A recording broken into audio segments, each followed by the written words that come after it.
Orang 27 apa function dia? Jangan tengok Google.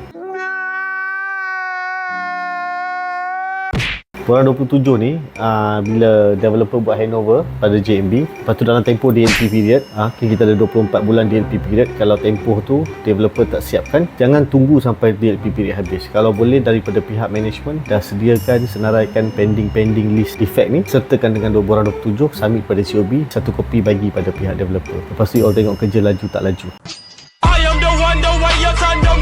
Okay, orang 27 dah settle. LED board, sekejap lagi kita tengok. Waterproofing dalam proses. Sekali dia buat kan. Dia dah buat tapping dah, lepas tu hujan. So, orang 27, Aisyah boleh tulis take note, fully settle. LED board, quotation dia dah bagi tau. Take note. Warranty 5 tahun. Warranty 2 tahun. Nation Star LED chip. Lepas tu, after warranty, dia sendiri boleh bagi servis. Dia boleh maintain lah. Operasi potong air. Itu kan buat kan. Banyak bayar. Tak ada satu pun nak terbayar. What? Yang RM1,000 lebih tu. Reminder dah berapa kali keluar? Reminder WhatsApp. Kenapa tak keluar by surat? Putih, kuning, merah. Ada satu unit je yang bayar. Itu pun sebab dia pembeli baru. Yang lain semua tak ada. Okey, yang pending list tak banyak. Kau kena buat reminder hari ni. Lepas tu kau kena mention tau. Reminder kuning. Ni putih. Kuning lepas tu merah. Okey, lepas tu surat warning guard pertama aku dah bagi. Kau kena bagi aku. Iaitu penalty 200. Kau kena mention tarikh semua aku dah bagi kan. Lepas tu surat warning kedua, aku ada bagi video tadi. Dalam tu ada 4 kenderaan ke 5 kenderaan masuk keluar. Tak ada visitor pass, tak ada QR apa pun.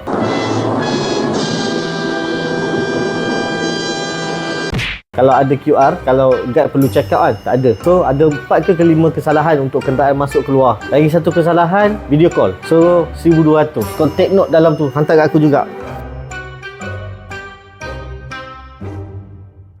Sewa sebelah ni yang salah. Kena suruh Karen offset. Dia orang dah bayar sebelum ni. Apa yang dalam agreement tu dah bayar. Itu bukan yang dalam agreement-nya. Yang saya masuk tu bukan agreement-nya. Okey. Ini yang baru punya.